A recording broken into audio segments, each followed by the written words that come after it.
Bueno, ahí creo que ya estamos en vivo. Bueno, hola a todos, hola comunidad Catrileo Carrión que están acá.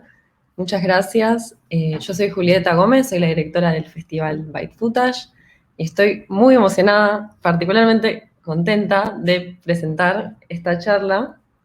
La comunidad Catrileo Carrión es como algo que conocí este año en pandemia a través de un taller que dio La Escala 3, que es un colectivo mexicano, y desde que los vimos, no solo yo, sino algunas personas más del equipo de Byte, quedamos como muy fascinadas con su trabajo y su manera de pensar, contar las cosas y demás.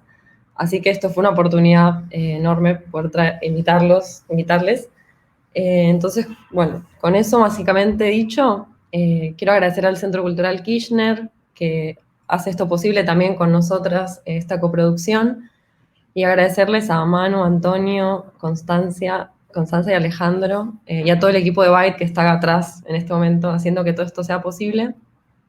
Voy a hacer muy brevemente una biografía de ustedes que tengo acá para la gente que no les conoce.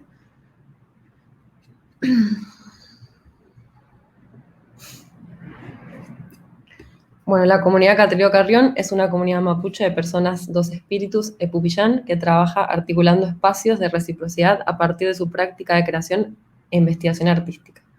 Está integrada por Antonio Catrileo Araya, Constanza Catrileo Araya, Alejandro Carrión Lira y Manuel Carrión Lira. Han publicado distintos libros y bitácoras de sus experiencias y su primer cortometraje, perdón por la pronunciación, Kitsuyuen y Pupillan, de 2019, que se estrenó en Imagine Native. Bueno, con eso dicho, les dejo. Después voy a volver a sumar algunas preguntas, así que las personas que quieran hacer preguntas las pueden hacer a través del chat de YouTube, que está acá a la derecha. Con eso dicho, me retiro y acá estoy escuchándoles.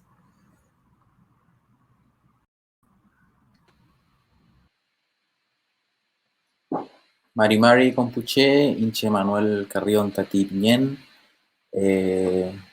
Estamos muy agradecidos. Como parte de la comunidad Catrileo Carrión me ha tocado introducir para contarles un poco lo que vamos a hacer hoy. Lo que nosotros nos imaginamos con esto es una conversación que le llamamos afectiva o Koyegum Nutranca, que es una metodología que hemos ido desarrollando con el tiempo, con el contacto con comunidades indígenas y no indígenas a través de nuestro trabajo de colaboración y trabajo artístico y político. Por lo tanto, quería decir esto antes de agradecer y dar los saludos, porque para darle el tono a esta reunión, estamos nosotros cuatro, que nosotros trabajamos además juntos y somos familia, tenemos relaciones afectivas entre nosotros, somos un love, una comunidad. Entonces lo que vamos a hacer hoy va a ser abrir nuestra intimidad un poco también y también nuestros procesos creativos.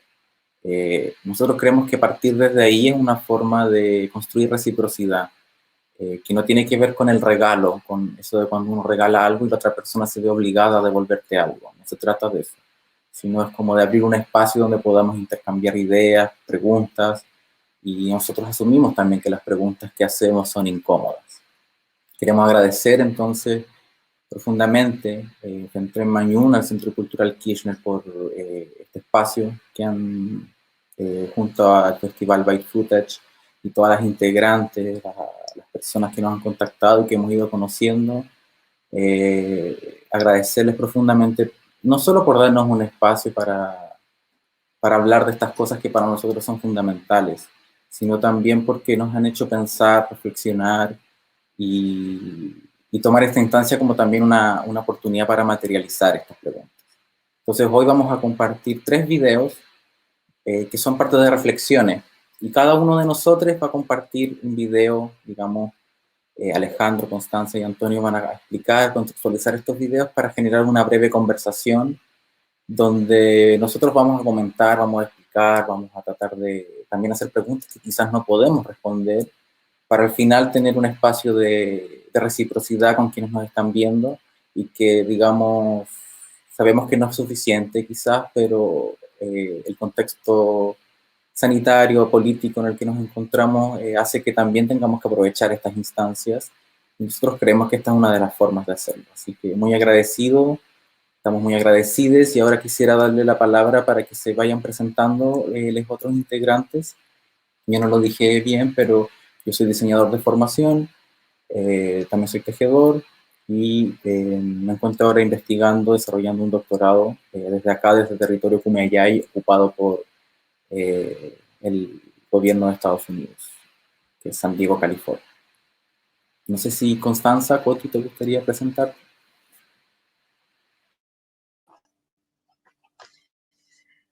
Mari Compuche, Kamisaraki Masinaka, Constanza Carrillo Opinion. Hola a toda la gente que está en este momento. Soy hermana de Antonio, cuñada de Manu y amiga y familia también de Lale. También le siento mis hermanos, mis hermanas. Estudié periodismo y licenciatura en comunicación social y además de pertenecer a esta comunidad, también soy de Jóvenes Indígenas Valparaíso y vivo acá en Villa Alemana. Eso.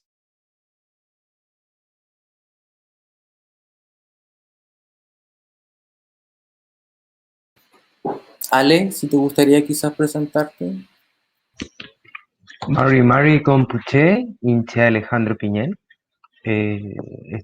Buenos días, buenas tardes a todos. Mi nombre es Alejandro, pertenezco al LOF Catrileo Carrión. Vivo en Picumapu, Cuyasuyo, en Concón, cerca de Valparaíso. Soy tejedor, soy sanador y artista de Pupillán, dos espíritus.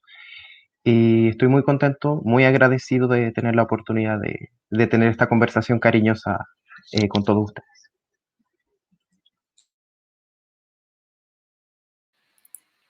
Y Antonio, si te gustaría presentarte y quizás pedirte después que podrías como introducir un poco de esta palabra de Pupillán, que ya apareció, ¿cierto? Que es un poco lo que define también. No sé si define, es el paraguas que nos alberga, que nos aloja, ¿cierto? Mari Compuche, Inche Rome Mañunculente Fachi Ragún, Incheta Antonio Calibán Catrileo Piñén, Ka Inche Recafe, Quimelfe, Willing to Pife también.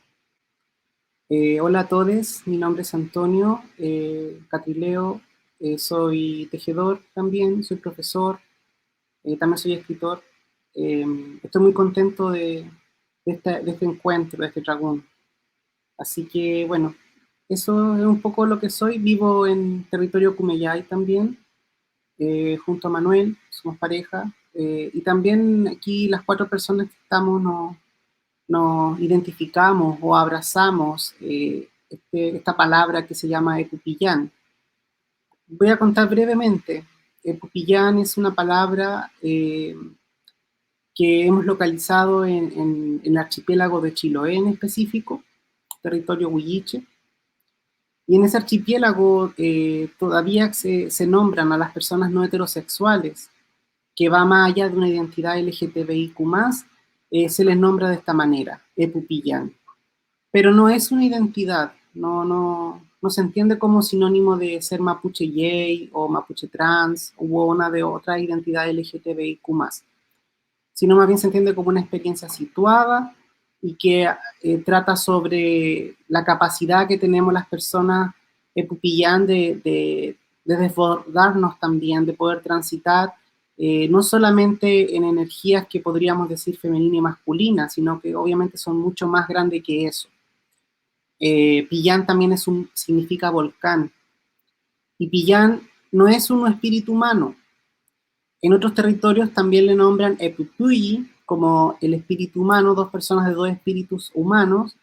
Incluso en otros contextos ya no solamente sexuales, sino también más bien de una práctica espiritual, se le llama Epurumeche, una persona que es más que 2, que puede transformarse.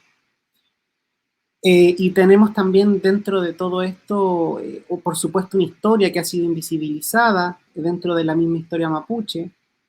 Y tenemos nuestros ancestres, que serían los machigüeyes. Los machigüeyes era una práctica, un lugar político que tuvieron hasta el siglo XVII aproximadamente. La evangelización y la colonización van a traer consigo que estas prácticas, estos conocimientos, estas experiencias y estos lugares políticos que teníamos fueran totalmente quitados. Pero hoy en día, ¿cierto?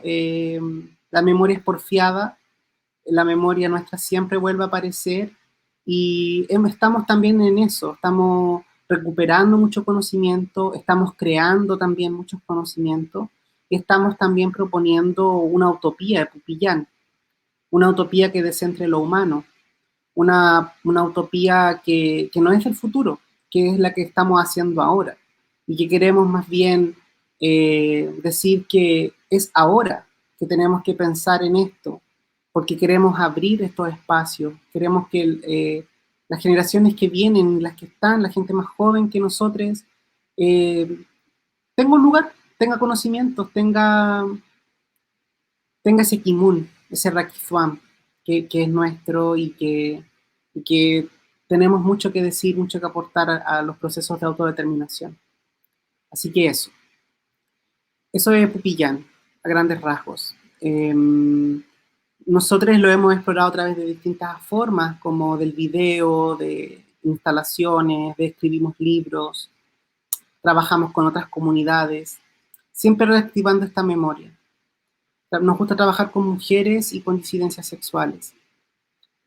Y bueno, a partir de eso nos pensamos como una comunidad, como contaba Manuel. Somos una comunidad que no se va a reproducir, una comunidad mapuche, una comunidad indígena que no se va a reproducir. Pero aún así creemos que tenemos la potencia de poder también ensayar nuestra autodeterminación y también pensar en esas personas mayores que no tienen hijos, no tienen hijas, hijes, no tienen esa supuesta descendencia que los va a cuidar y nos preocupa la gente como nosotros. Por eso también esta necesidad de hacer estos videos que se llaman Nemalayin, no olvidamos, como un ejercicio de memoria, un ejercicio de porfía, un ejercicio de revisar cómo la cultura chilena, y en este caso también argentina, han sedimentado una idea esencialista, racista, sobre nuestras indigeneidades. A raíz de todo ese contexto emergen estos videos, esta necesidad nuestra. Y vamos a mostrar 3 videos. En mi caso yo voy a comentar el primero, que sería este Noimalayin 1, que este video nace a raíz también de lo que sucede en octubre del año pasado en Chile, de toda esta revuelta social, de toda esta chilenidad que critica al mismo Estado chileno, a raíz, ¿cierto?, de un lema que decían no fueron 30 pesos por la alza de la tarifa del metro, sino son 30 años, como de la crítica hacia la democracia en Chile. Nosotros como indígenas les decimos que no son 30 pesos, sino son 500 años. Y nosotros, los indígenas, y en específico el pueblo mapuche, durante estos gobiernos de democracia hemos estado viviendo una represión y una violencia muy fuerte, que el pueblo chileno la vivió, ¿cierto?, en dictadura, pero al parecer a nuestro pueblo, y no solamente el pueblo mapuche, yo creo que muchos de los pueblos indígenas viven hoy en día esta lucha contra el extractivismo, esta lucha por los territorios, esta lucha o preguntas también por la autodeterminación, y hemos sido violentados, ¿cierto?, por los estados, con la militarización, con revivir, ¿cierto?, una violencia colonial que hoy en día sigue haciéndose presente, reactualizándose. Y a partir de eso, la verdad estuvimos revisando archivos que estaban en los medios de la televisión, cómo a través de estos medios, ¿cierto?, aparecen estas tensiones, estos puntos. Y eso es lo que vamos a compartir hoy día. Así que ahora vamos a mostrar este primer video y luego de eso vamos a hacer una mini ronda de conversación aquí todos nosotros que pertenecemos a la comunidad. Cualquier pregunta que tengan, por favor déjenla para que después también las podamos responder más adelante.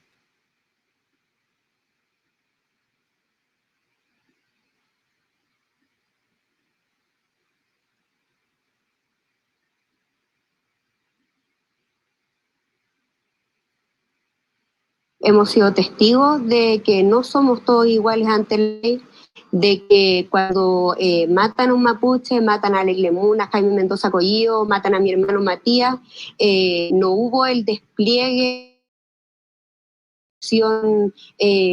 moral ni social, al contrario. Cuando falleció Matías, porque lo mató un carabinero por la espalda, todos respaldaron el actuar de Carabineros.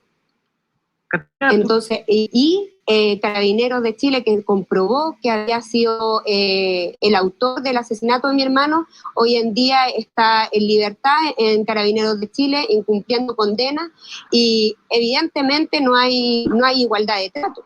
Catalina, es un hecho. ¿Tú te sientes chilena, Catalina? ¿Cómo? ¿Tú te sientes chilena? No, no me siento chilena. Estoy obligada, como muchos. Ah, tú sientes que... Y desde ese punto de vista, entonces, ¿tú cómo te defines? ¿Cómo te señalas? Yo, primero que nada, soy una persona y me siento mapuche. ¿Y te gustaría que en algún momento sentirte chilena, sentirte orgullosa de decir soy chilena, o preferirías un estado mapuche autónomo? No me voy a sentir nunca orgullosa de ser chilena porque no me gusta el Estado de Chile, no me gustan sus políticas, no me gustan sus gobiernos. Es un Estado que ha invadido al pueblo mapuche históricamente. Hace solo 130 años el pueblo mapuche era un pueblo libre, autónomo, que vivía del Biobío hacia el sur con sus propias leyes, con sus propias reglas, con su propia economía, y vivíamos aparte sin necesitar el Estado chileno. Para mí el Estado es un ente represor.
Bien.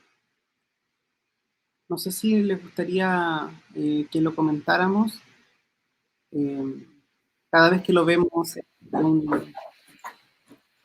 un video que utilizamos los lenguajes del collage, reciclando, ¿cierto?, lo que vamos encontrando en los medios. Pero es un video fuerte. No sé si les gustaría comentar a los otros de la comunidad cómo fue este proceso de hacer este video, las conversaciones que tuvimos, ¿cierto? Las reflexiones. Creo que es importante que las compartamos.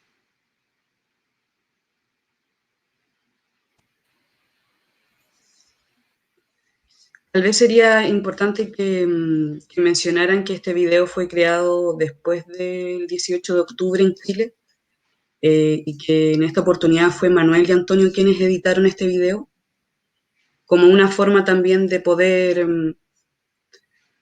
estar presentes con nosotros que estamos acá en Chile, Chile-Yem, como nos gusta llamarle también, sobre todo después del 18 de octubre.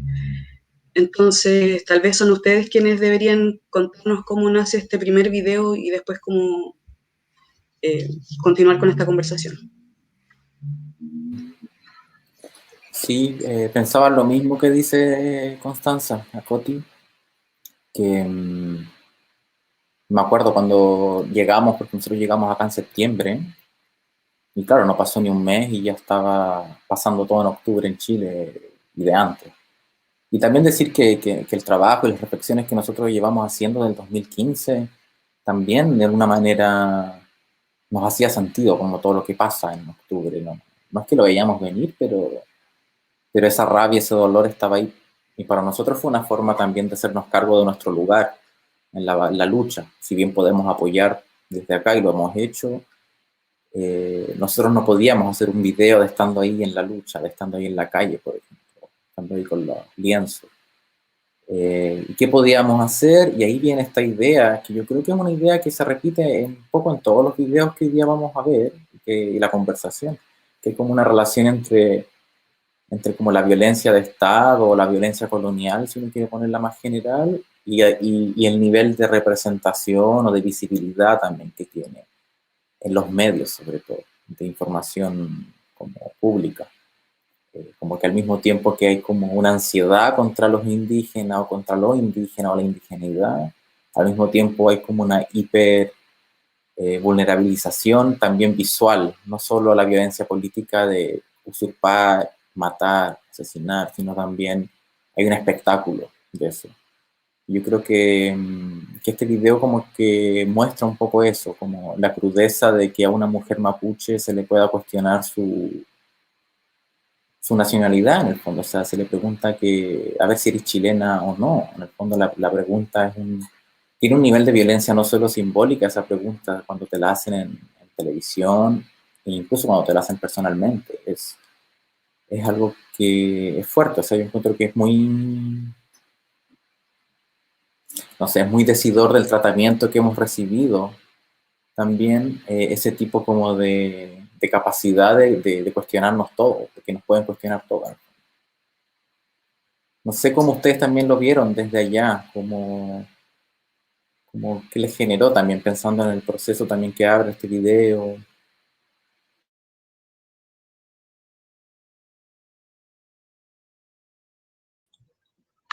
Bueno, principalmente, para mí lo más chocante de este video es que desde el 18 de octubre en la sociedad civil chilena empezó a verse muchas banderas haciendo alusión a la causa mapuche y como una apropiación de esa indigeneidad, mientras, claro, paralelamente existe todo este racismo, digamos, a nivel de medios, a nivel de todo. Entonces, esa dicotomía a mí me genera mucho conflicto, o sea, como la sociedad civil cuando, entre comillas, le es conveniente o- o le es necesario, se alía con las sociedades indígenas, digamos, pero cuando ocurren crímenes del Estado contra los pueblos indígenas, somos vistos como algo aparte, como algo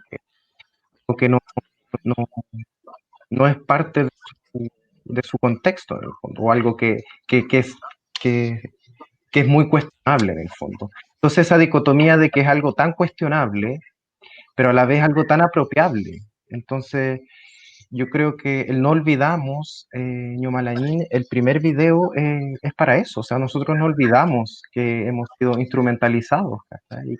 Y que eso va a seguir ocurriendo. Entonces, eso, yo creo que se vio una luz de esperanza el 18 de octubre, pero con todo lo que ha ido ocurriendo, digamos, esa luz como que se ha apagado, digamos, se ha apagado en más racismo, o en un racismo incluso más evidente y más público, a través del Estado y de la sociedad civil de Chile.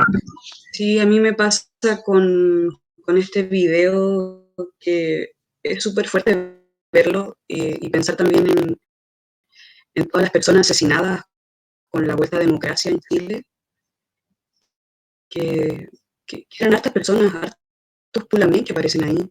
Y también el gesto que tiene Manuel y Antonio de, mientras aparece la voz de Catalina, que aparezcan las imágenes y el rostro de estas personas asesinadas. Eso, por lo menos a mí también me genera sentimientos de que me estremece el corazón cuando veo eso, porque son nuestros hermanos y son personas que cuando uno está involucrada y decide tomar su vida y autorreconocerse como mapuche, son rostros que no son desconocidos para nosotros.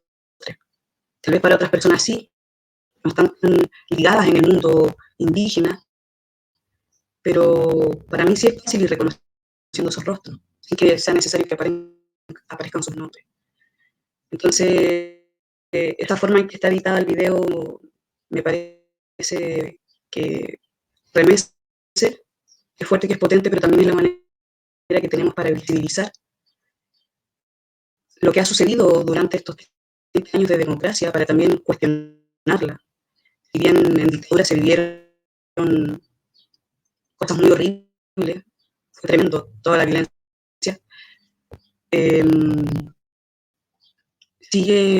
esto sigue pasando y no ha terminado.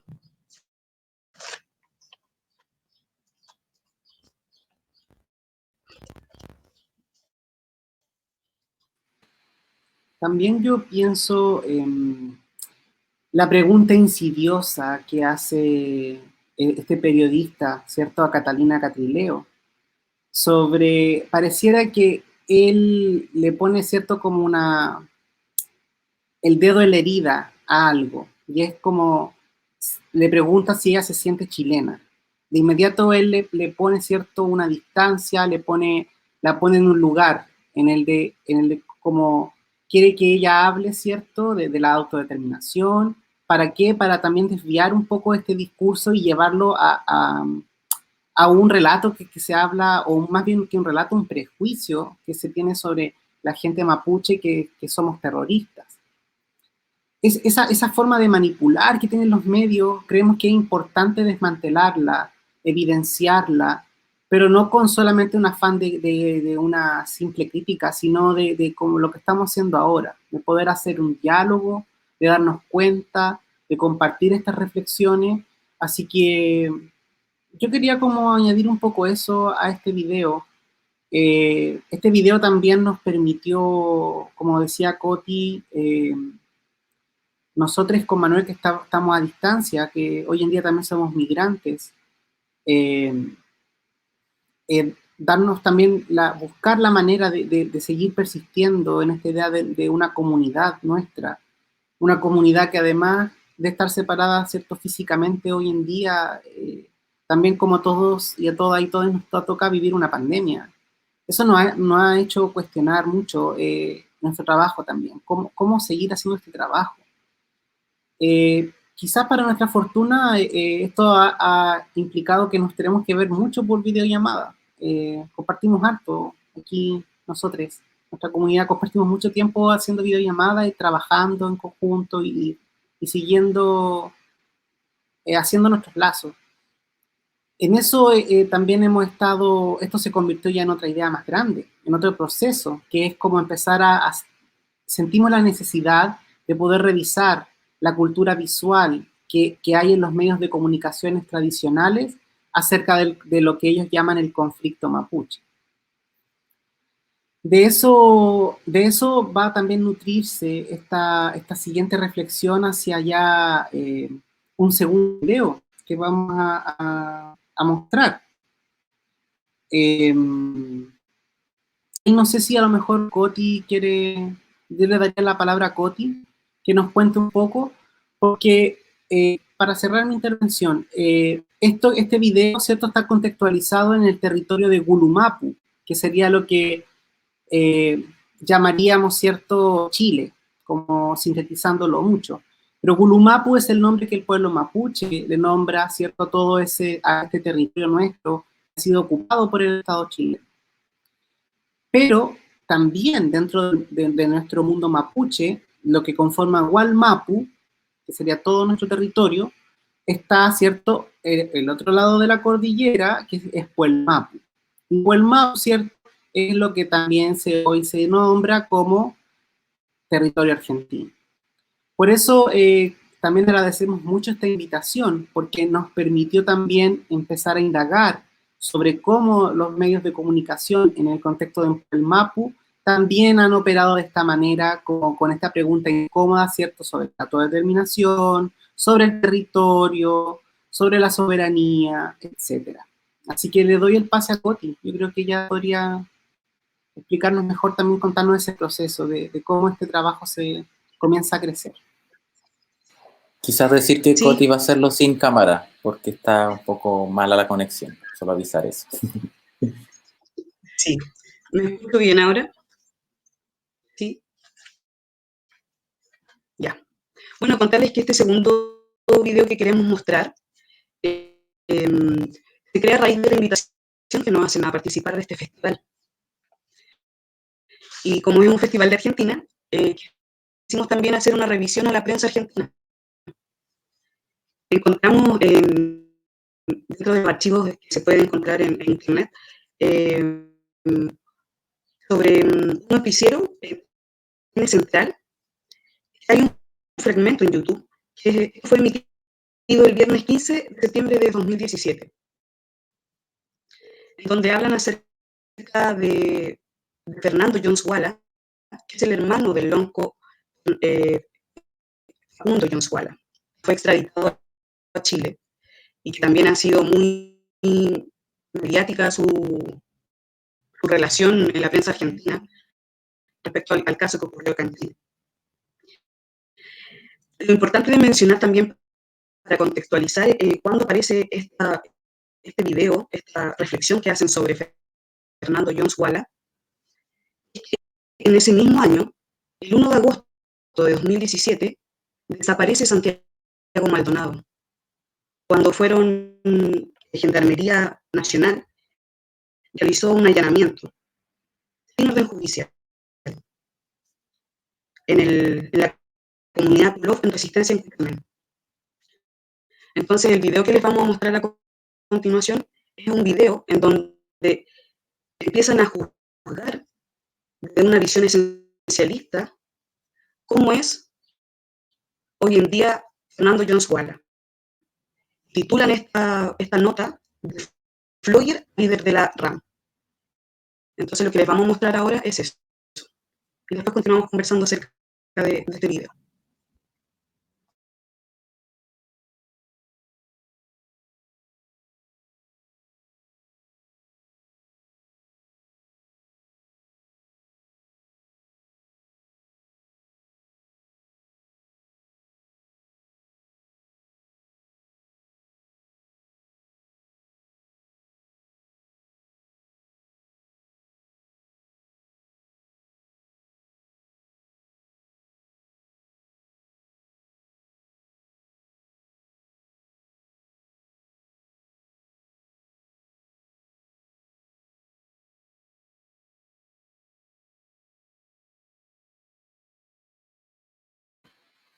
Antonio, tienes que desmutear tu video, no se escucha nada, por lo de nuevo. Perdón.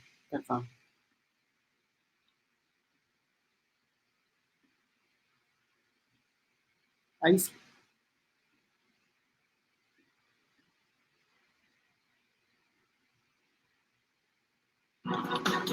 El verdadero jefe de la RAM es Facundo Jones Walla, que está preso porque está por ser tal vez extraditado a Chile por cometer delitos incluso que tienen cadena perpetua. O sea, la historia que vas a ver ahora es de Fernando Jones, es el hermano, hoy es el jefe que está en el loft de Cuyamén, está a caballo, es el que no deja pasar a la justicia, es el que le ha señalado a algunos buzos donde podía estar Santiago Maldonado. Lo que vas a ver parece una historia frívola, pero nos va a servir para entender un poco quiénes son los Jones y sobre todo quién es Fernando Jones, que parece que de ancestral no tiene nada. Míralo y te vas a sorprender.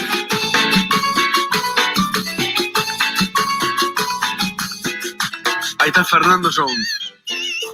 Es hace pocos años.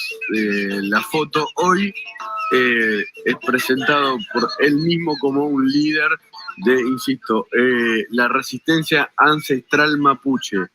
Fernando Jones, que en aquel momento, estamos hablando más o menos de hasta el año 2010, fue fotologger y después siguió en el mundo, digamos, capitalista de Twitter, de Facebook. Y escuchemos hoy al ex flogger líder de la RAM hablando ya como un jefe que reivindica la violencia para liderar o liberar a la nación argentina de lo que él llama territorios ancestrales mapuche. El trabajo que estamos llevando los jóvenes, si se quiere decir, que nos toca en este momento, es el legado de la palabra de ellos, es la experiencia de ellos, de lo que vivieron los antepasados. Es ese conocimiento, esa sabiduría que nunca se debe perder. Esa es la esencia del mapuche. Y eso es lo que nosotros estamos recuperando para que no se pierda, para poder seguir existiendo como pueblo milenario.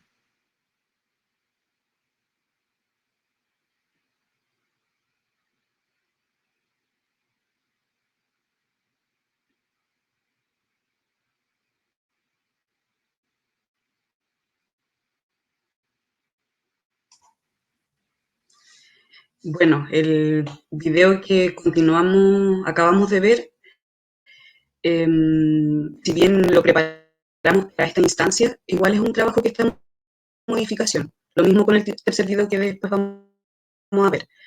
Pero quisimos también compartir este trabajo que es un proceso creativo todavía con ustedes, porque también es nuestra forma cariñosa y generosa de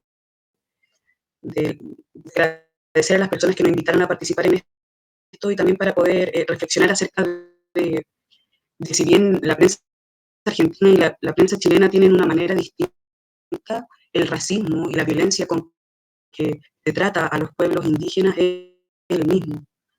A nosotros nos chocó demasiado cuando hubo este noticiero completo.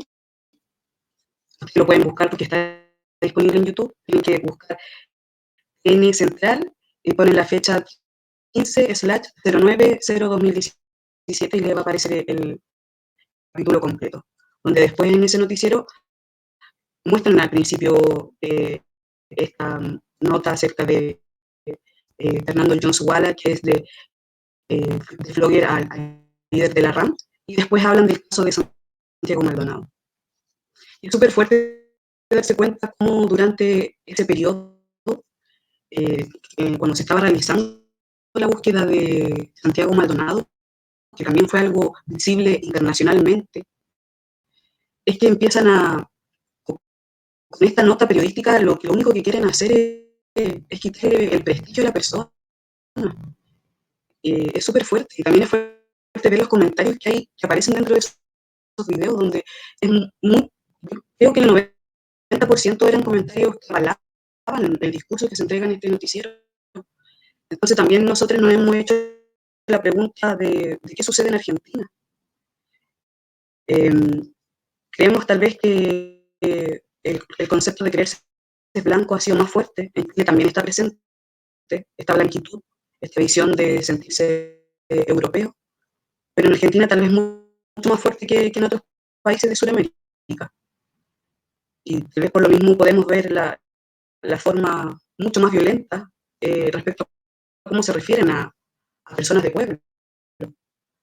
Y no es solamente en estas notas, sino también en entrevistas en donde Jorge Lanata se ha referido, ha estado dialogando con el tronco Facundo Jones Walla. Son diálogos y maneras que por lo menos acá en Chile no parecen evidentemente violentas, pero que sí lo siguen siendo. Extiendo la conversación para que alguien más quiera sumar algo. Yo quizás quisiera agregar que este video lo editó Coti. Por supuesto, todos conversamos, todos tiramos ideas ahí, pero también tiene que ver mucho ya, yo creo que todo este trabajo tiene que ver también como con el trabajo periodístico y de contrainformación que tiene Coti como ella misma y como con otros colectivos. Y yo creo que esa cosa aparece muy evidentemente, que en el fondo el trabajo del periodismo es el trabajo también de comunicar y de mostrar, ¿cierto? Mostrar. Entonces como que me parece súper interesante, o sea, no puedo dejar de decirlo, es muy fuerte, enfurece el nivel de cuestionamiento que se le puede hacer a la ancestralidad o a nuestra indigeneidad, como si no pudiese haber indígenas que estudiamos, indígenas profesionales, indígenas que queremos una camioneta y un celular, es como dice Coti, es desviar la conversación, es como distraer. Entonces, en esa distracción, este juego que aparece en el video me parece muy, muy decidor, como de que se muestra y se ocultan cosas. Y el rostro de Santiago Maldonado aparece como un subtexto todo el tiempo en el video, porque mientras hay toda una ansiedad y una preocupación de cuestionar la ancestralidad de un líder, o de alguien que se autodetermina, o de alguien que sale adelante para defender o articular un discurso, toda esa sobreexposición y cuestionamiento va acompañada de un silenciamiento y también un hacer desaparecer ciertos cuerpos. Entonces, es como, no sé, me parece súper profunda la reflexión audiovisual también que está ahí, como a partir de este material apropiado. Sí.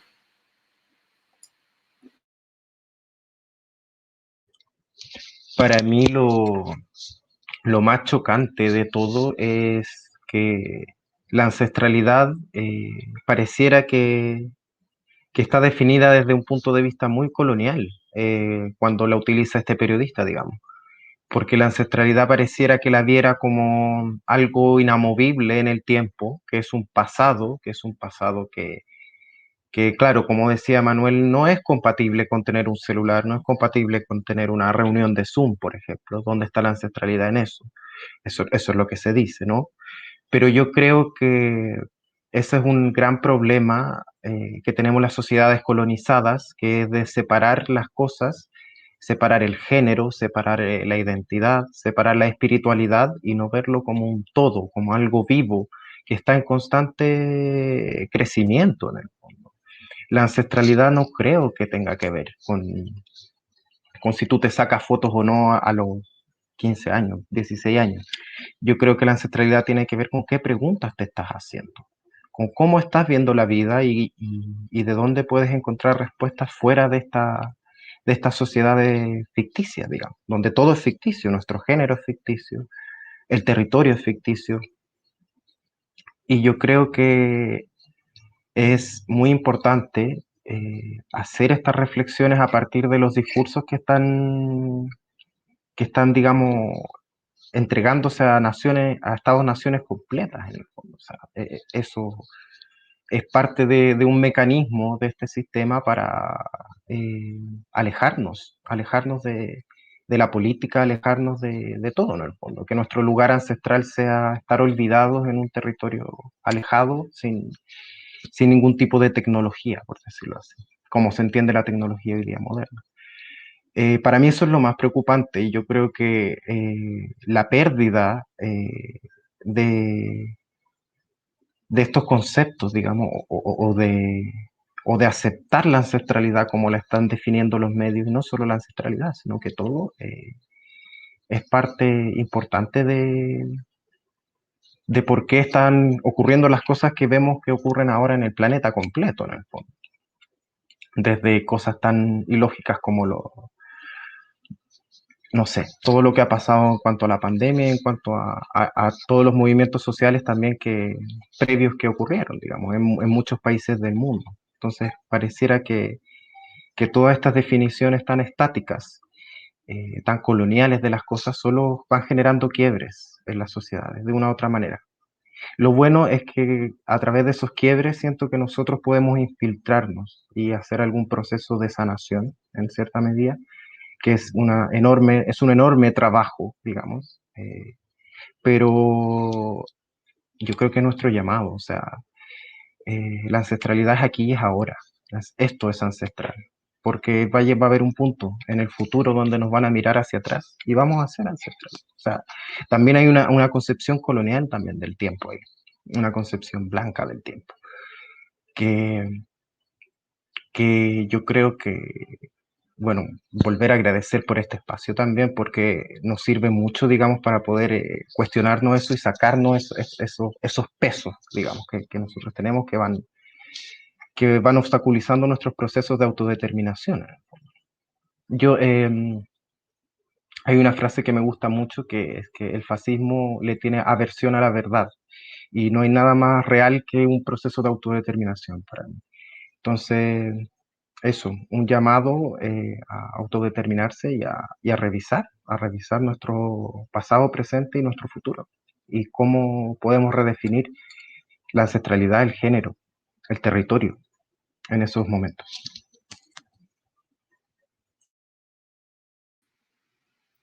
Yo me pregunto, ¿por qué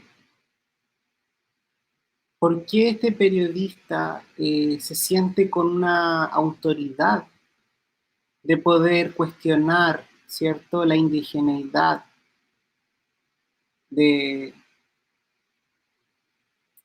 Jones Walla? ¿Por qué lo hace? ¿Por qué tiene esa soltura en su palabra, en su boca, ¿cierto?, de decir que él no tiene nada de ancestral? ¿Qué quiere decir con eso? ¿Hacia dónde quiere llegar? ¿No será acaso también esa blanquitud un lugar que se siente interpelado? Esa blanquitud, ¿cierto?, que trata de borronear, de borrar, silenciar, ocultar, ¿cierto?, la mancha del indio, como se le llama también. ¿Qué pasa ahí? ¿Por qué no se quieren hacer cargo de su colonialismo interno? ¿Por qué nos tiran la pelota a nosotros? ¿Cierto? Que tenemos que dar incluso explicaciones de nuestra genealogía, de nuestro árbol genealógico, tenemos que dar explicaciones de cuánto de ancestralidad tenemos, casi como un objeto, ¿cierto?, como un ovni, no sé, como un objeto ancestral no identificado, como todo el tiempo tenemos que estar ahí justificando eso. Eso cansa, eso cansa. No todos los indígenas tenemos las mismas historias. Nuestras familias no todas han vivido los mismos procesos. Si bien, claro, tenemos en común la experiencia de la colonización, también hay experiencias de migraciones, hay experiencias de adopciones, de esclavitud, hay experiencias de discriminación, hay experiencias de asimilación, hay experiencias también de autodeterminación, de recuperación, etc. Entonces, también es importante decir que cuando hablamos del pueblo mapuche no estamos hablando como en una sola línea, o sea, somos un pueblo muy diverso, con distintas opiniones, distintos puntos de vista, distintos conocimientos situados. Y eso es importante, porque al momento de que nos dicen, ¿cierto?, que este sujeto, ¿cierto?, no tiene nada de ancestral, yo también le pregunto, ¿por qué hace esa pregunta? Porque esa persona que se cree blanca tampoco tiene nada de ancestral. ¿Qué tiene él de ancestral en este territorio? ¿Le pertenece acaso este territorio o no? Entonces ahí vienen estas preguntas, yo creo que son incómodas, son preguntas pesadas las que estamos haciendo, lo sabemos, pero creemos que son preguntas sumamente necesarias. Hemos trabajado como comunidad una idea que la hemos tomado, ¿cierto?, de otros pensadores indígenas que viven en la isla Tortuga, en lo que también llaman mal llamado Norteamérica. Wayne y Tack hablan de la descolonización, no es una metáfora.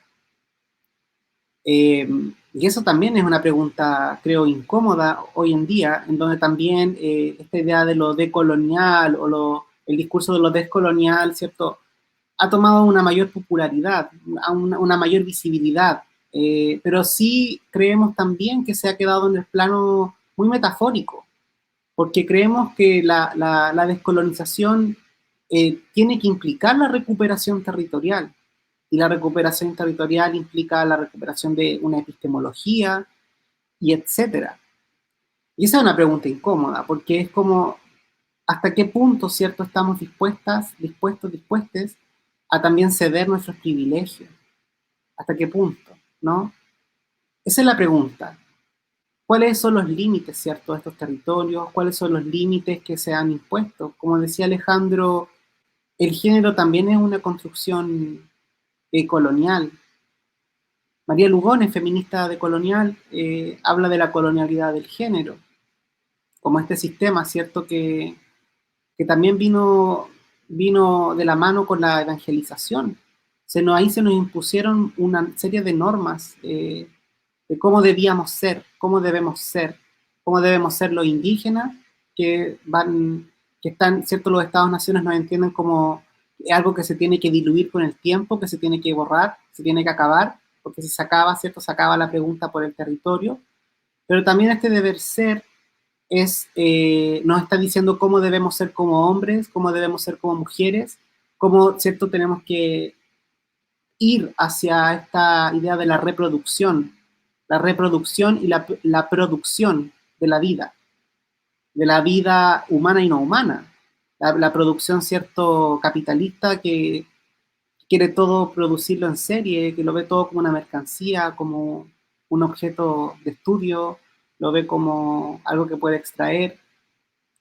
Esa es la crítica que hacemos y creemos que es importante seguir en estos videos como diciendo, bueno, no olvidamos que nuestra indigeneidad va más allá, ¿cierto?, de esta idea esencialista. Tiene que ver para nosotros con esta pregunta, bueno, como decía, por el territorio. De ahí parte todo. Sí, me gustaría también agregar que en estos videos podemos ver los dos que hemos visto, algo similar que pasa en ambos países, que les preocupa a los Estados-naciones que desde las personas mapuches no veamos esa diferencia de un país y otro. Somos un solo pueblo. Y eso no les gusta y les preocupa. Y por lo mismo también utilizan a los medios de comunicación como cómplices de desvalidar y también de mencionar a la figura y a las luchas que se están dando de los pueblos, llamando a un terrorismo, mencionando esto de que somos personas violentas, que estamos con un tipo de lucha que no debería llevarse a cabo. Entonces, si nosotros vamos a comenzar a realizar un trabajo de criticar a los medios de comunicación, la pregunta que también nos tenemos que hacer, aparte ya, si sabemos cómo funcionan bajo estas lógicas, entonces ya es un momento de que creemos nuestros propios medios de contrainformación como personas del pueblo. Es el momento ahora. Existen ya otros medios de contrainformación, pero con la llegada de la pandemia, ahora estamos exponiendo para Argentina. En otro tiempo no se hubiese podido realizar, estando todos juntos, estamos cada uno en distintos territorios. Entonces, siento que ahora es el momento más fácil de poder aparecer las redes en distintos lugares y empezar a utilizar las herramientas digitales que están presentes para continuar avanzando con la contrainformación, para hacer un trabajo distinto. No podemos sonar igual como suenan las radios, no podemos comunicar de la misma forma visualmente. Entonces, este es el momento y el periodo para cambiar eso.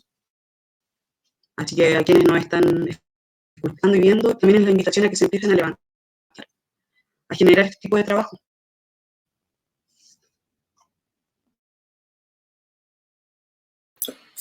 Me parece súper importante lo que dice Coti, porque esto que estamos mostrando hoy es una dimensión muy crítica de nuestro trabajo. Yo diría, es súper crítico a lo que estamos viendo. Y nuestro trabajo se ha caracterizado, yo creo que aquí, digamos, las organizadoras que nos llamaron, ¿cierto? Las chicas, ellas saben también que nuestro trabajo también ofrece toda una dimensión súper como amorosa, creativa, que hoy en día lo hemos puesto en práctica como en esta conversación. Entonces creo que es súper importante lo que dice Coti, que no solo nos estamos preocupando de la crítica, sino que también de construir espacios, lugares y alianzas. Y de eso les vamos a contar, Coti, yo creo que les va a contar al final, que ahí tenemos algunas cosas que contar también.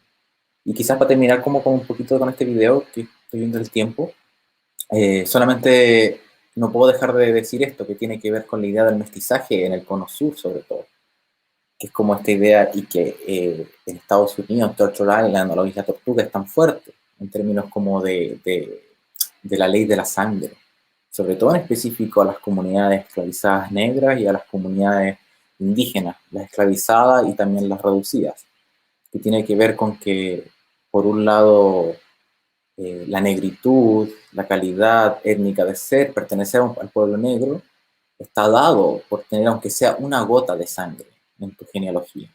En cambio, lo indígena o la indigeneidad está asociada con una cuota.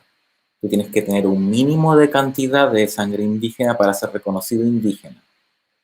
Esto se traduce, por ejemplo, en Chile en la ley de las generaciones. ¿Cuántas generaciones después de que los apellidos, digamos, se han perdido, sigue siendo indígena? Por lo tanto,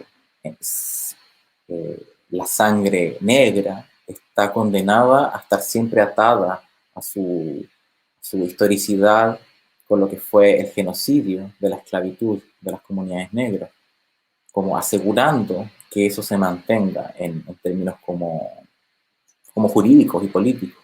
En cambio, lo indígena está pensado como algo que se va a acabar. Entonces yo me pregunto, ¿por qué lo indígena tiene fecha de caducidad en términos jurídicos políticos? Por lo que Antonio decía, y por lo que Alejandro también, y Coti, el territorio. Porque si se acaba la indigenidad, se acaba también una especie de acceso a una soberanía indígena que no pasa por el reconocimiento estatal. Y eso ya estamos hablando de algo que es sumamente complejo de pensar, de activar, de articular. Y eso es un problema que no está solo a la base jurídica de una nación, sino que incluso en las bases de la idea y de la cultura de una nación, como de cómo se piensa a sí misma, como un territorio particular, discreto, con límites y con una soberanía estatal, digamos. Entonces, si bien estamos hablando de la representación, ¿cierto? De la indigeneidad o de la ancestralidad en la prensa también, eso de inmediato tiene que ver con, para nosotros, como con la preocupación de no reconocerse indígena, por un lado, como de este periodista, y al mismo tiempo, digamos, desviar la atención de lo territorial a otra cosa, ¿cierto? Como no, esto no tiene que ver con el territorio, tiene que ver con la violencia, no tiene que ver con la pobreza y con la desigualdad acumulada por siglos de ciertas comunidades, no. Tiene que ver con alguien que además era un flogger y que ahora se le ocurrió esto. Y que además eso está mal, parece. Entonces, hay muchas dimensiones. Muchas dimensiones. Bueno, eso nomás quería decir. Y Alejandro, yo creo que si tú quieres como introducir un poco el siguiente video, ¿sí? Sí, bueno, este tercer video eh, nace a raíz de lo que le ocurrió a Federico Kidel Córdoba, que los invito, digamos, a investigar. Yo creo que gran parte del no querer olvidarlo es, es que él fue víctima de lo que conversábamos, digamos, del género como una construcción colonial. O sea, eh, cuando se construye la feminidad y la masculinidad de una manera tan cerrada, eh, para quienes no entramos dentro de esas categorías cerradas, estamos completamente y totalmente expuestos al abuso de una u otra manera. Y yo creo que ese abuso no hay que olvidarlo, no hay que callarlo, no hay que ser silentes respecto a ese abuso, porque el silencio es cómplice. Y parte de todos estos videos que nosotros hemos trabajado y editado es para no ser cómplices silentes de cosas que estamos escuchando día a día, de cosas a las que estamos expuestos día a día. Me gustaría que quizás que los que están escuchando investigaran más acerca de Federico Fidel y que veamos el video ahora. Vamos a apagar las cámaras, eso sí, para que lo puedan ver con de mejor manera.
Antonio, tienes que desmutear tu pantalla. Perdón. Ahí sí. Ahora voy.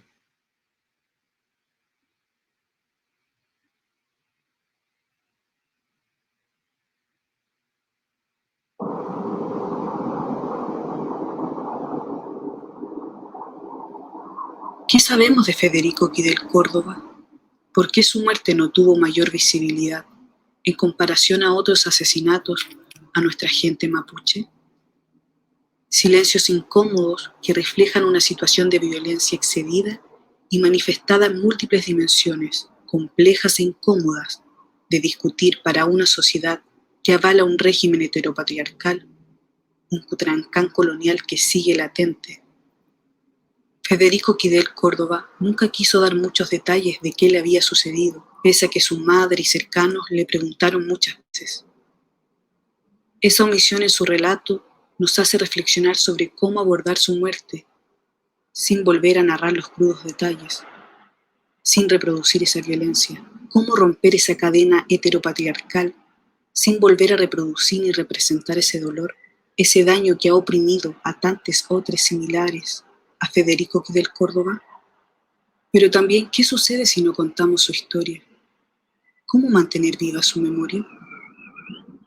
¿No será el silencio quizás otra violencia contra el olvido? No queremos hacer pornografía con el dolor, sino más bien una denuncia a cómo el mismo procedimiento judicial quedó en nada porque se asumió que Federico había introducido por autocomplacencia esos elementos al interior de su cuerpo, que lo había hecho por placer. Pero sabemos que no fue así, no fue por placer. ¿Qué saben ellos del placer y del deseo? ¿Del amor entre personas no heterosexuales? Estuvo casi un año sobreviviendo a tal brutal acción impune. Un año de lenta cicatrización, donde el tiempo no pudo sanar las heridas que sufrió.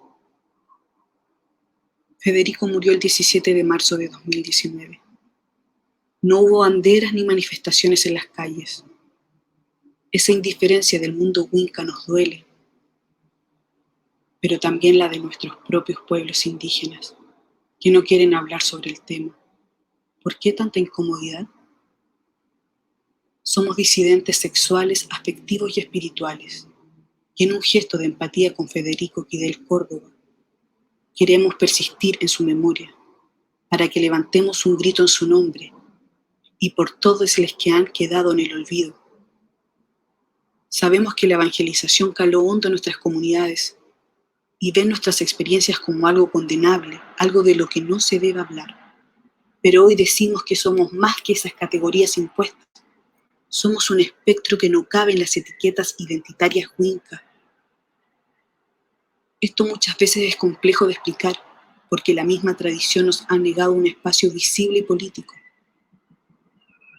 Pero queremos construir mundos donde podamos vivir sin violencia y sin prejuicios, más allá del contrato heterosexual, que para nosotros es también una violencia colonial.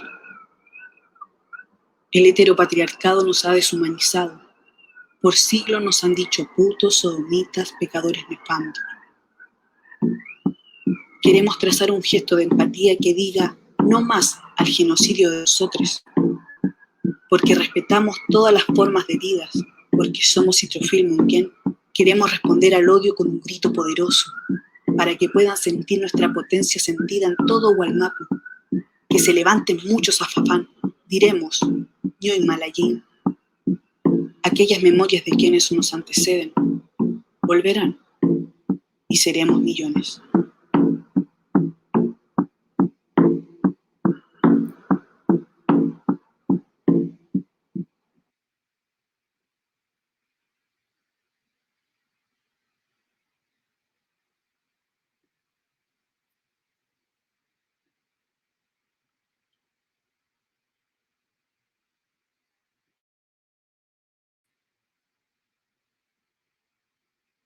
Cuesta romper la palabra después de ver esto. Se nos remueven muchas cosas. Creo que, no sé, siento que estamos sintiendo lo mismo. Hay mucha emoción en esto. No queremos ahondar en los detalles del caso de Federico Kidel. Creemos que las personas tienen el derecho, la obligación, no sé si la obligación, pero sí una responsabilidad de que si quieren saber qué sucedió con Federico Kidel Córdoba, buscar en internet.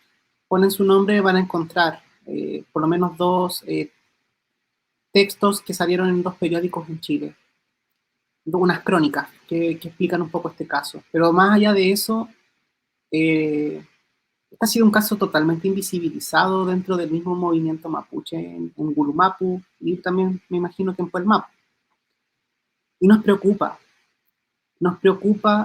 que personas como nosotros, que no nos sentimos heterosexuales, pero tampoco nos interesa poder decirnos dentro de una identidad LGTBIQ+, que se nos cuestione, que se nos violente de esta manera. Es fuerte porque aquí este caso no solamente es porque es mapuche, fue atacado, sino también porque se dudaba de su sexualidad. Y nos duele mucho como personas de Pupillán, de que hay una especie de policía de la identidad, del género y de la raza, que incluso dentro de nuestra misma gente a veces se nos infiltra eso, o incluso entre nosotros mismos a veces tenemos esta policía de la identidad, del género y la raza, como tratando siempre de pedirnos explicaciones, de tratar de como que el mundo pueda entender, ¿cierto? ¿Qué es ser epupillán? ¿O qué implica ser una persona, ¿cierto?, disidente sexual, afectiva y espiritual dentro de un contexto indígena?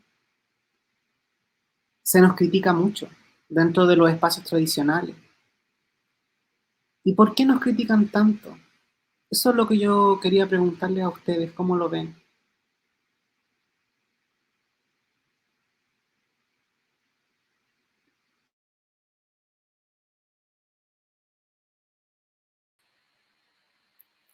Yo creo, bueno, estoy como todavía pensando en el video, pero claro, pues es fuerte porque el Alejandro lo decía también, como cuando hablamos ayer, como podría ser cualquiera de nosotros. Y eso es algo súper concreto, o sea, esa vulnerabilidad. Por supuesto que los que aquí somos hombres tenemos un privilegio innegable frente a las mujeres, pero eso no te protege de unas ciertas violencias también. Y yo creo que más que como que nos critican, tiene que ver con la invisibilización y el silencio. Yo creo que es lo mismo, ¿no? Es como no hablar del tema, eso no es tema, ¿para qué hablar de eso? En términos como de comunidades o de espacios más tradicionales. Porque yo creo porque incomoda porque remueve una cierta moral también que es cristiana también y que está infiltrada, lo dice el texto, digamos, está infiltrada también. Jimena Pichinao, ¿cierto? Sabia, quinche, antropóloga, lo dice, en el mundo mapuche lo sagrado y lo profano no existe esa idea. Por lo tanto, si no somos ni sagrados ni profanos, somos parte del Itrofilmo Unyen, somos parte de la vida. Y lo único que queremos es vivir y aportar. Bueno, eso pienso, y que por eso te pueden matar. Es fuerte. Y torturar, o sea, no solo matar.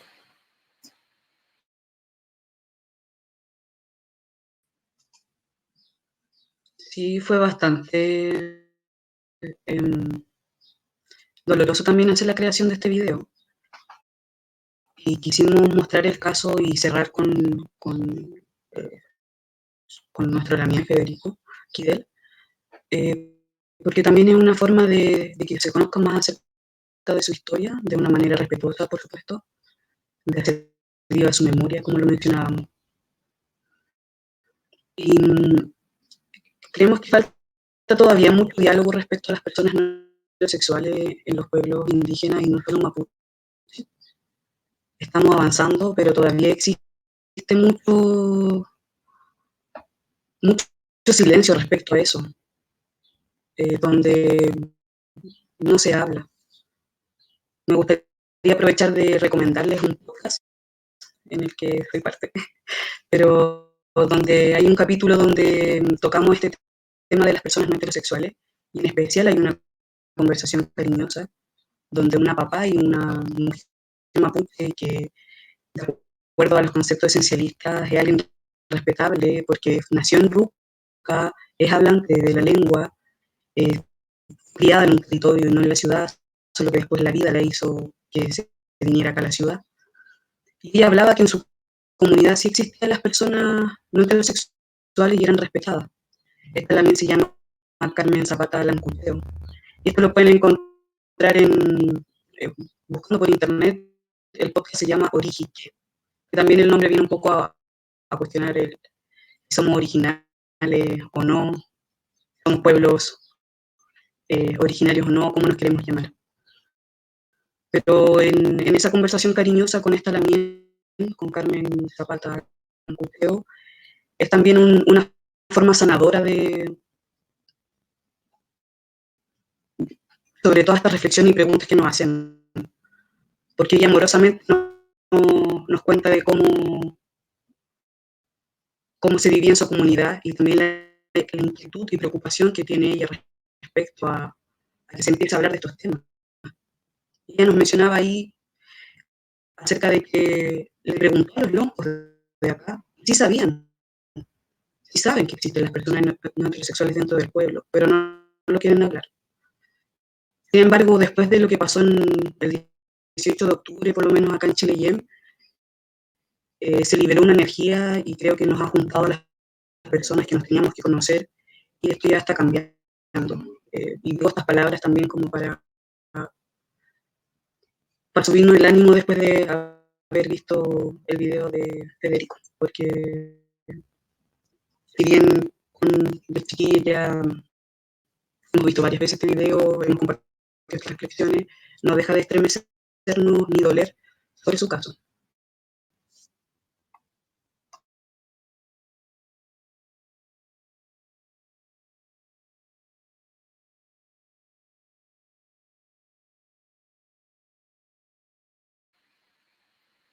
Ale, quizás te gustaría comentar algo antes de que pasemos a las preguntas. Bueno, el video a mí me toca muy, muy hondo, digamos. Me hace enfrentarme, digamos, a ciertas violencias que he podido resistir, digamos. Yo creo que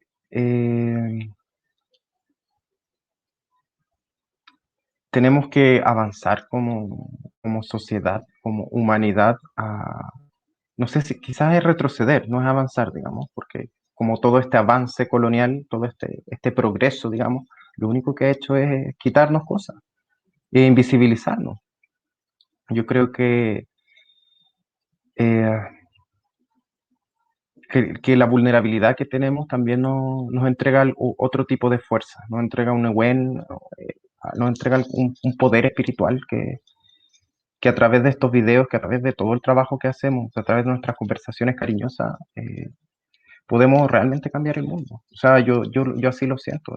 Y claro, este nuevo mundo en el que estamos viviendo, ya con todos los cambios que hemos vivido en este último año, independiente del territorio o estado de nación donde uno esté, yo creo que abre la posibilidad para eso, para detenerse, revisar, darnos cuenta y levantar la voz en el fondo, ¿cachai? Decir que somos personas no heterosexuales, que no estamos en un proceso de autodeterminación y que eso no es estático y no es algo que va a ir cambiando también y que eso está muy bien. Yo creo que tenemos que aceptar las diferencias también cuando vienen desde lo más profundo de uno. O sea, y volviendo un poco también al segundo video del cuestionamiento de la ancestralidad,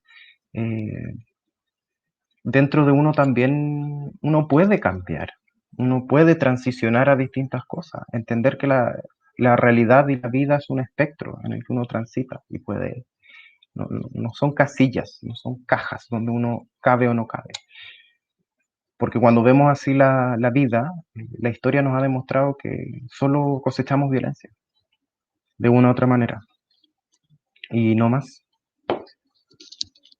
Así que, bueno, eso. Quizás pasar ahora a las preguntas, estaría bien.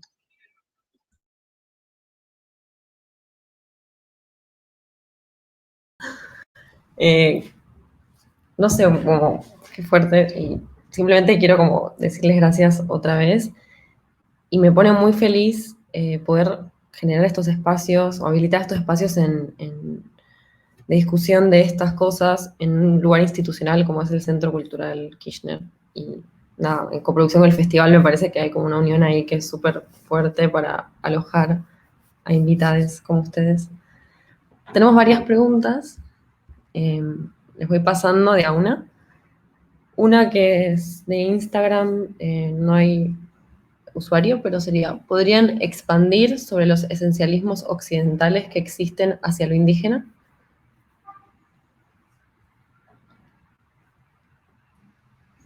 Bueno, gracias también por la invitación y también este momento, si bien, claro, los videos nos mueven muchas cosas y quizás podríamos estar hablando muchas horas, creo que es importante también que dejemos este momento para preguntas. Respondiendo un poco a esa pregunta, no sé si pueda responder como una idea total, ¿cierto?, de los esencialismos del mundo occidental. Pero sí creo que dentro de mi propia experiencia, como me ha tocado vivir el esencialismo, es suponer, por ejemplo, a mí siempre me han interpelado porque tengo una barba colorina o no tengo cara de mapuche. Entonces siempre me han dicho como que yo no tengo cara de mapuche, que yo no soy mapuche, por cómo me ven, ¿no? Porque tampoco soy una persona masculina que habla fuerte, etcétera. O sea, mi participación dentro de las comunidades, de las organizaciones, es más desde otro lugar, más de escuchar, más de ayudar, etcétera. No estoy en un puesto de liderazgo. O sea, yo veo un esencialismo, ese deber ser que me dice que no tengo cara de. Yo le pregunto, bueno, ¿cuál es esa cara? ¿Cuál es el rostro de los indígenas en el siglo XXI? Es la misma de esa idea que tenemos, que se nos enseña en los colegios, de que nosotros no tenemos acceso como a la tecnología, o que no conocemos la ciudad, etcétera. Nosotros también hemos aprendido mucho del mundo occidental, del mundo Winca. Hemos aprendido las cosas buenas y las cosas malas. Y yo creo que hoy en día también es importante que nosotros hoy en día también habitamos estos lugares, pero entendemos la ciudad, el territorio desde otro punto de vista, desde otra epistemología. Y eso es lo interesante, creo yo. Y que también podemos hoy en día, escribimos libros, hacemos películas, salimos a bailar. Algunos fueron Pokémones, algunos fueron bloggers, pero ¿y qué? ¿Y qué? Bueno, paso a la siguiente. Avísenme si alguno, o Coti, perdón, quiere responder. La segunda es, ¿cómo diferenciarían la comunidad artística de colectivo artístico?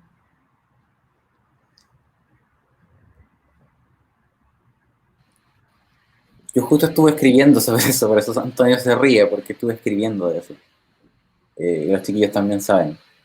Y claro, hay como un desplazamiento. Nosotros hemos pasado por hartas transformaciones. Nuestro trabajo primero empezó gracias a que con Antonio nos conocimos, nos enamoramos, nos encontramos, digamos, y luego hicimos unos viajes, fuimos a Neltume, en fin, y de ahí, digamos, como desde ese primer momento trabajamos con Coti y con Ale, desde ya colaborando, pero nos fuimos dando cuenta con el tiempo que no éramos un colectivo, no éramos un grupo de personas que nos juntábamos a poner nuestras habilidades para generar como un proyecto, sino que éramos una comunidad que mientras hacíamos nuestra vida, también nos dábamos cuenta que había una especie como de dimensión estética o visual o sensible que podíamos comunicar y que el lugar que estábamos construyendo no lo veíamos en ningún lugar, ningún no lo encontrábamos.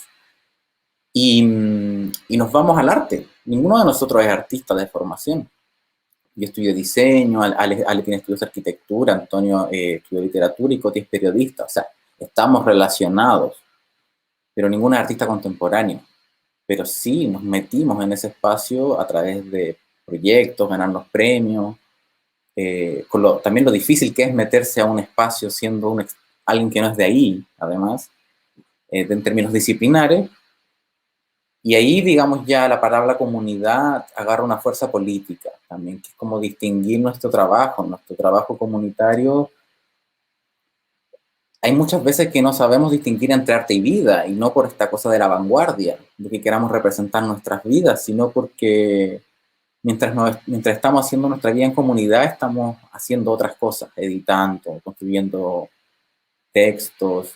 Entonces la palabra comunidad artística también nos obliga a preguntarnos con una idea que Antonio comentó, que una comunidad indígena en términos de reproducción social necesita reproducirse para poder continuar siendo una comunidad en el tiempo. Entonces ahí nos preguntamos nosotros, como somos una comunidad donde biológicamente tenemos la capacidad de combinar material genético para generar reproducción humana, pero esa no es la pregunta es qué queremos hacer con nuestro tiempo y nuestra energía erótica vital, nuestros afectos. Y ahí sabemos que la reproducción, entendí al menos como en el marco actual, no nos interesa. Pero a lo mejor sí es la reproducción entendida de otra forma. Entonces, también la palabra comunidad nos obliga a pensar en eso, que es una dimensión que incluso podría ser no artística, esa dimensión. Obviamente afecta a la producción y nuestras ideas, pero eso ya es una pregunta política que también es incómoda para la misma idea de una nación indígena, por ejemplo, una nación mapuche, que de una otra manera también se está pensando a partir de la familia heterosexual.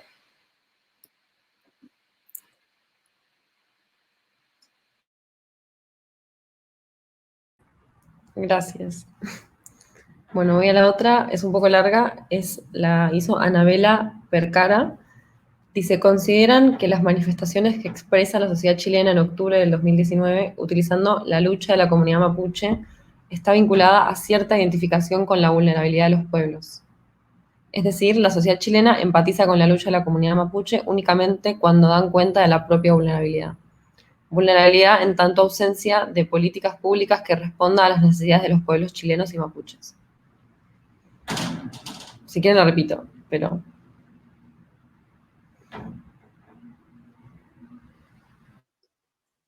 Me gustaría responder esa pregunta y comentario también. Estoy completamente de acuerdo con lo que menciona. En octubre se dio ese apoyo al pueblo mapuche. Creo que se sintió, se entendió también que muchas de las cosas que se decía, lo que me estoy viendo, entonces quiero apagar la pantalla. Bueno, lo que se decía, y vuelvo a los medios de comunicación, siempre criminalizando todo tipo de luchas, no solo la lucha del pueblo mapuche. Creo que la gente empezó a darse cuenta de cómo los medios de comunicación empezaron a recortar lo que estaba sucediendo en ese momento, donde querían criminalizar, siempre censurando también, pero ya llegó este alzamiento popular donde la gente estaba cansada y empezaron a empatizar y a darse cuenta de lo que estaba pasando con el pueblo mapuche. Pero creo que hay un precedente anterior, que es en el 14 de noviembre de 2018, con el asesinato de Camilo Catrillanca, que mediáticamente al principio fue súper engorroso, donde una vez más se estaba criminalizando a este también asesinado. Después se supo que había sido policía Carabineros de Chile quien lo había matado sin tener pruebas, que todo lo que se había dicho era falso, donde supuestamente le había robado un auto, diciendo que simplemente él estaba en su trabajo. Entonces ese antecedente con el asesinato de Camilo Catrillanca ya se empezó a tener cierta empatía con el pueblo mapuche. Pero pero creemos que todavía falta mucho, que por lo menos en este año, con el caso del Machi Celestino, necesitábamos el apoyo del pueblo chileno. No lo tuvimos. Fue bastante silenciado. Porque también mediáticamente el caso del Machi Celestino ha sido súper engorroso y donde desde la ignorancia también la gente no logra comprender, porque lamentablemente lo que generan los medios de comunicación es un imaginario colectivo de terrorismo. Entonces, a las personas les cuesta a veces poder comprender qué es lo que está pasando judicialmente, también entenderlo. Y ahí, en ese momento, este año, no vimos ese apoyo. Y nos dolió mucho. Y también creo, incluso hicimos un cuestionamiento a las personas del pueblo chileno que alzaron la bandera, y no solo la bandera mapuche, sino también la huipala del mundo andino. Y también creo que se habla tanto del pueblo mapuche en este alzamiento popular, es también una invisibilización a los otros pueblos, porque en lo que ahora es el Estado-Nación Chile también está en la presencia de otros pueblos. Y somos muchos pueblos, no solamente los que ahora son 10 reconocidos por el Estado chileno, sino que hay más pueblos que están presentes. Eso. No sé si alguien más quiere agregar algo. Yo añadiría algo muy cortito. ¿Me escuchan? ¿Se escucha así? Yo no sé si el pueblo chileno se vincula o se identifica con la vulnerabilidad de nuestros pueblos. Yo no creo que nosotros los pueblos indígenas somos pueblos vulnerables, como vulnerables. Somos pueblos que hemos resistido también. Y hemos dado el ejemplo, el movimiento mapuche contemporáneo ha dado ejemplo de resistencia, de resignificación, de plantear otras propuestas, de construir otros mundos posibles. Entonces, yo ahí no veo vulnerabilidad. Lo que sí veo es que el Estado chileno es un Estado, como decía Catalina Catrileo, es un Estado opresor, es un Estado que trata de asimilar a los indígenas, trata de solamente sacar, extraerle sus materias primas o sus conocimientos entendidos como artesanía, ¿cierto? Como algo capitalizable. Pero si hemos podido también reescribir, estamos reescribiendo la historia, estamos reescribiendo toda la historia. Y eso no solamente lo ha hecho el pueblo mapuche, como decía Coti, lo están haciendo muchos pueblos. En eso, por ejemplo, en el territorio que Alejandro y Coti viven, que se llama Picumapu Collasuyo, no es solamente un territorio mapuche, es un territorio donde confluyen los pueblos de Yayitas, Quechua, Aymara, pueblos chango, también todas estas migraciones afrodescendientes, etc. Tenemos una historia común sobre los pueblos de indio, la colonización, la esclavitud, pero no somos vulnerables. Creo que eso es, nos han hecho creer. Nos han vulnerado, sí, los derechos, sí, nos han pasado a llevar, sí, nos han matado sistemáticamente, sí, pero también hemos resistido.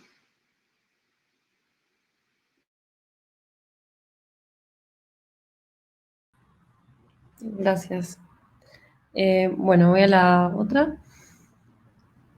Esta pregunta la hace Marisol Sosa. Dice, ¿hay políticas públicas que los ayuden a la difusión, conservación y preservación de su cultura?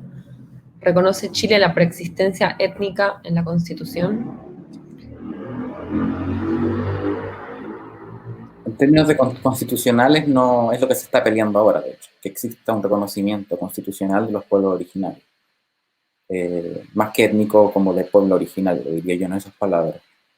Y políticas públicas, por supuesto que existen, y de hecho, desde el nuevo pacto con los pueblos originarios que inaugura Michelle Bachelet, inaugura un nuevo como momento, que es el momento multicultural, que digamos, copiando el modelo del mosaico cultural de Canadá, que supuestamente tiene un mejor manejo con las primeras naciones, que serían los pueblos indígenas de esta zona de Isla Tortuga, pero que siguen desapareciendo mujeres indígenas al mismo ritmo que hace 20 años en Canadá.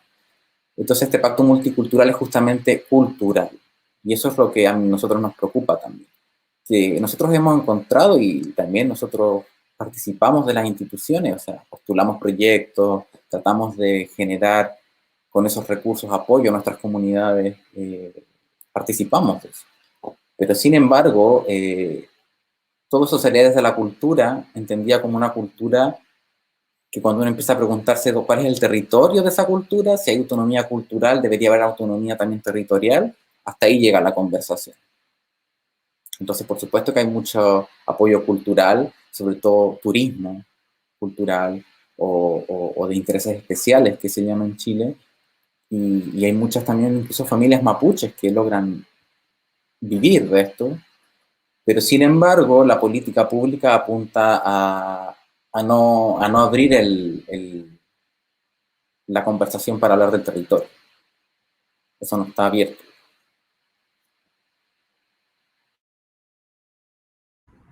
Gracias. Bueno, la última. ¿Creen que hay algún poder dentro de lo mestizo, le mestice, para alejarse del pensamiento colonial?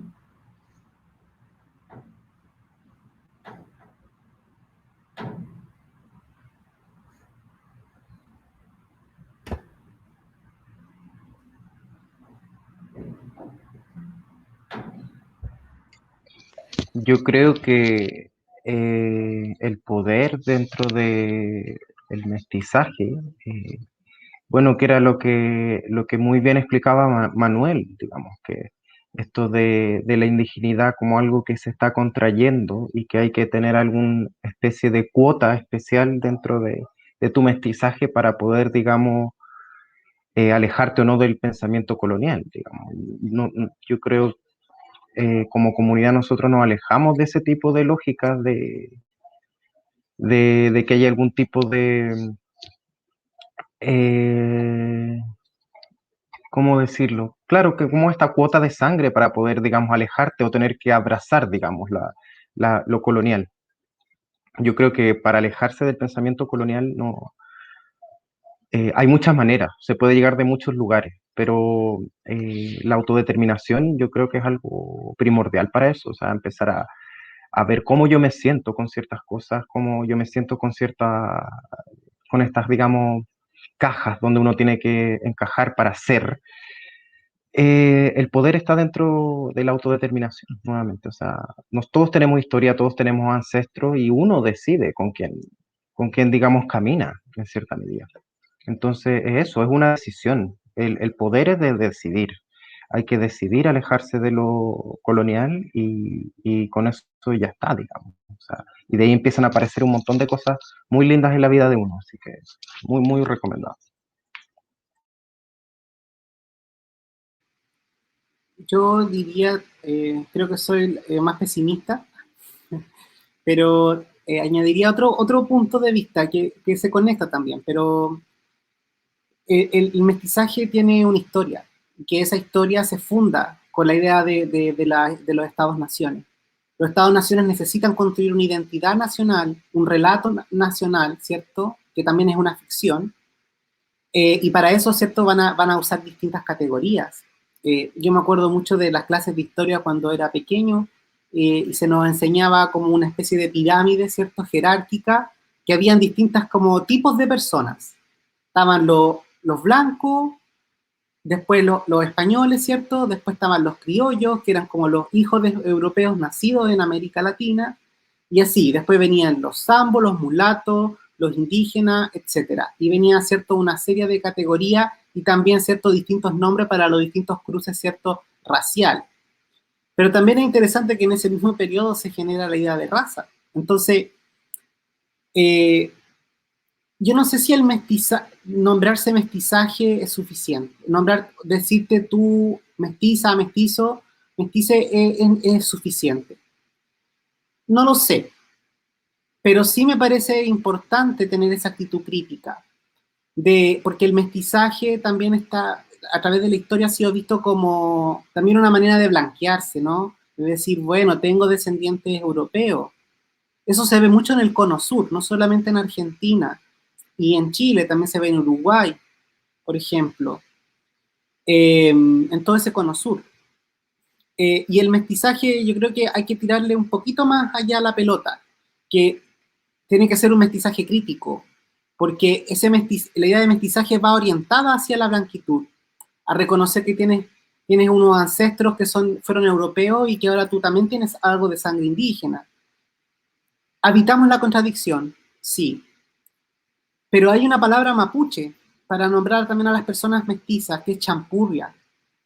Y ahí yo también veo una potencia política, la potencia champurria, que si bien es parecido al mestizaje, pero está nombrada desde un lugar, desde un lugar que es el pensamiento mapuche.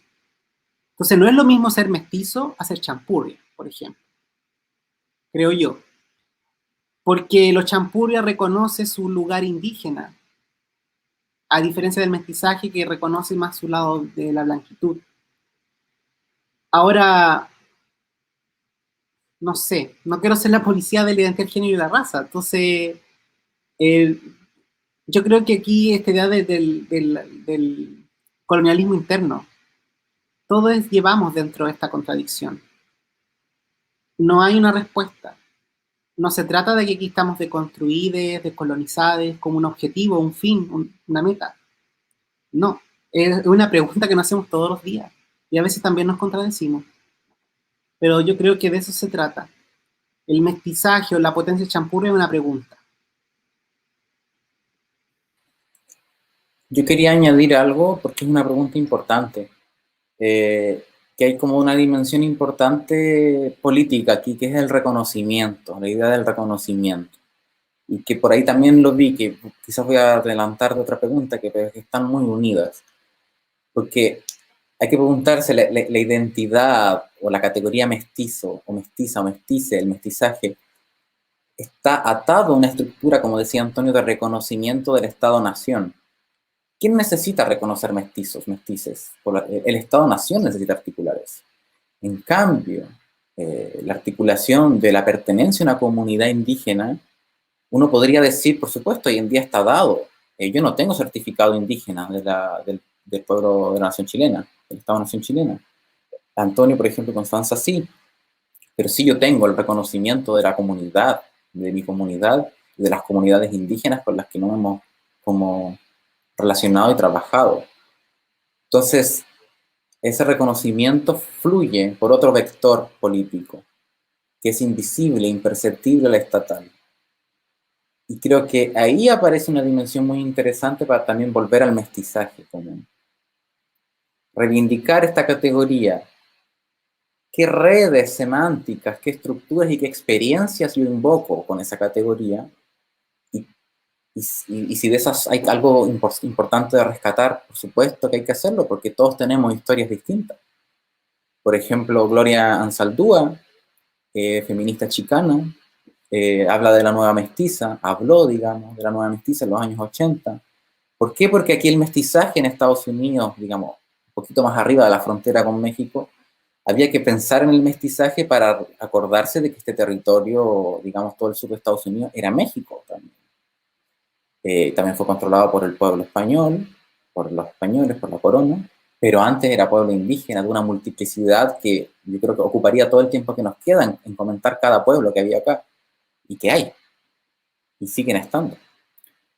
Entonces, yo me pregunto ahí si la categoría del mestizaje nos permite entrar en relación con estas comunidades indígenas que sí son las que han sufrido y las que han estado construyendo una historia milenaria a través de la oralidad y sus prácticas, que porque no estén escritas en un libro, no significa que no esté esa tradición, ni ese conocimiento.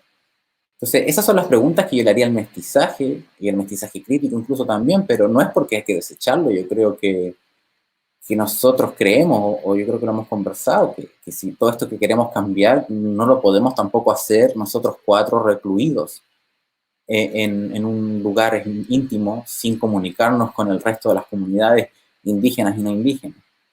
Y ese es el desafío, pensar cuál es nuestro lugar en esta articulación tan compleja que vivimos, digamos, en Latinoamérica y en el Cono Sur también con especial como fuerza.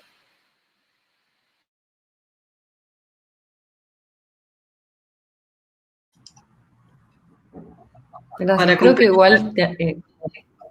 perdón. No, dale nomás. Sí, en realidad iba a decir como solamente que tal vez es momento de empezar a cuestionarnos el concepto de raza, que ya creo que es bastante obsoleto hablar de raza. Tenemos que dejarlo de lado. Me gustaría agregar que para plantearnos esta descolonización, lo más importante es que aprendamos la lengua de nuestros pueblos. Y no solamente la lengua del pueblo al que pertenecemos, sino también de otros pueblos con quienes hablamos relaciones y vínculos. Eso.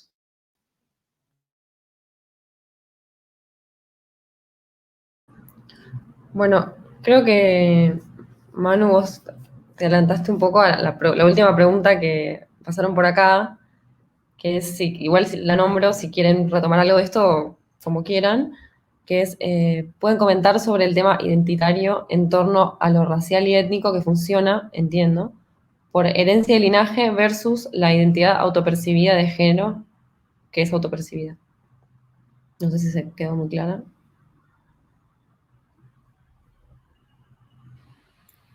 Yo creo que como que vuelvo al tema del reconocimiento, ¿cierto?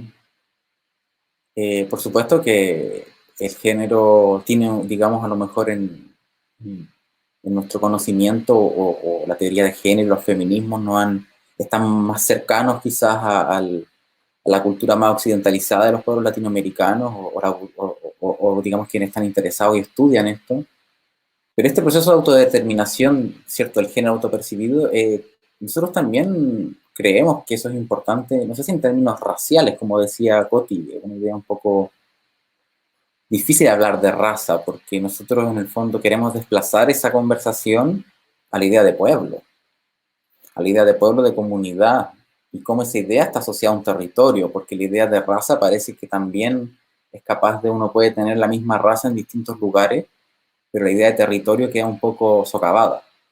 Entonces ahí yo creo que tiene que ver con el reconocimiento y con qué comunidades queremos reconocernos y cómo ese reconocimiento habilita vínculos recíprocos o malos o buenos o positivos o negativos, pero habilita un vínculo de un reconocimiento que uno puede entablar un canal de conversación para generar alianzas, para generar diferencias, límites también, pero también otras cosas. Yo creo que es como insistir en lo que ya dije, pero como yo lo veo similar, no sé ustedes cómo lo ven. También puedo estar...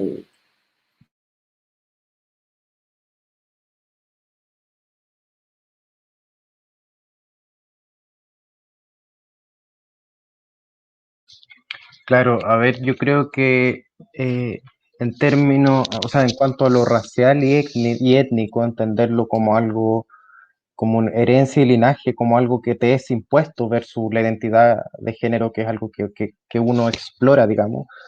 Yo creo que entender la indigeneidad, porque no, claro, racial y étnico no, tampoco son palabras con las que yo me siento muy cercano.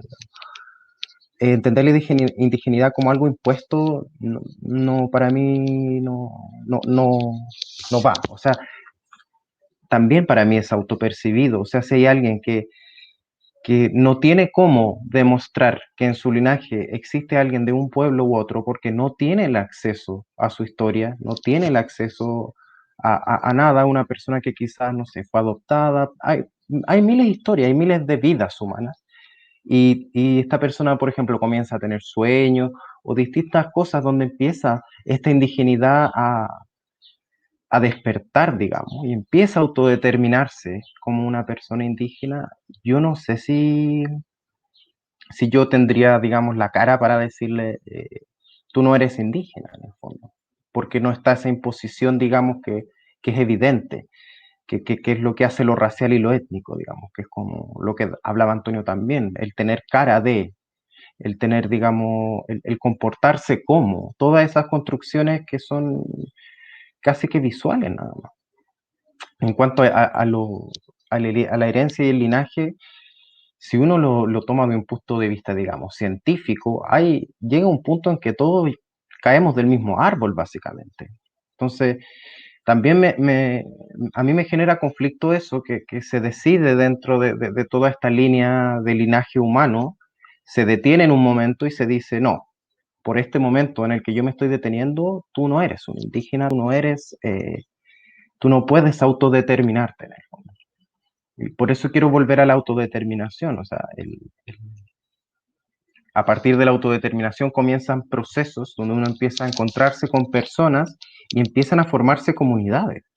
Y yo creo que al momento en que la comunidad se forma, y como decía Manuel, ese reconocimiento viene de la vivencia en comunidad, estamos.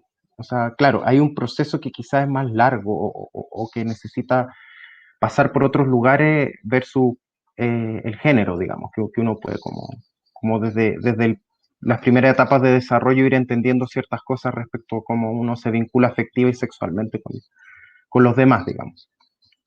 Pero eso, yo creo que da para mucho esto del tema de la identidad y cómo la estamos definiendo. Yo creo que un poco la autodeterminación apunta a eso, a desarmar estas identidades desde lo más profundo, siendo las excepciones a la regla. O sea, la identidad de género, por ejemplo, para ser mujer, hay mujeres que no tienen útero, hay mujeres que tienen miles de expresiones de ser, y que mientras más cerrada es esta concepción de identidad, es más difícil que la realidad, la multiplicidad de realidades y de evidencias sea recogida, o sea, o tenga un espacio para ser. Y eso lo encuentro preocupante y siento personalmente que es algo que se ha ido agravando con el tiempo. Estas identidades que se han, digamos, vuelto cada vez más restrictivas. A mí en lo personal la palabra identidad no me dice nada. Es una crítica, puede ser, pero no creo en la identidad. No creo porque... Por eso abrazo el término de Pupillán, porque surge en este contexto del archipiélago de Chiloé, y donde estas personas mayores nos dicen que no son identidades, que cuando van los antropólogos a golpear la casa y le dicen, hola, acá vive, ¿usted sabe de algún mapuche gay? Porque lo quieren entrevistar, como viendo en esa idea de como el mapuche gay, ¿cierto? Como dos identidades que también se podrían convertir en una mercancía muy atractiva para un aparato multicultural. Y interesante que la gente pupillana ahí en Chile dice, no, aquí no hay de eso. Pero es distinto si uno utilizara, ¿cierto?, la palabra pupillán como una llave que te abre hacia un espectro de distintas experiencias. Mi experiencia como serie pupillán es distinta a la experiencia de Coti, de Ale y de Manu, y de Malcu, que también no está acá presente, pero también es parte de nuestra comunidad. Son distintas experiencias, hemos vivido cosas distintas también, pero sí tenemos algo en común.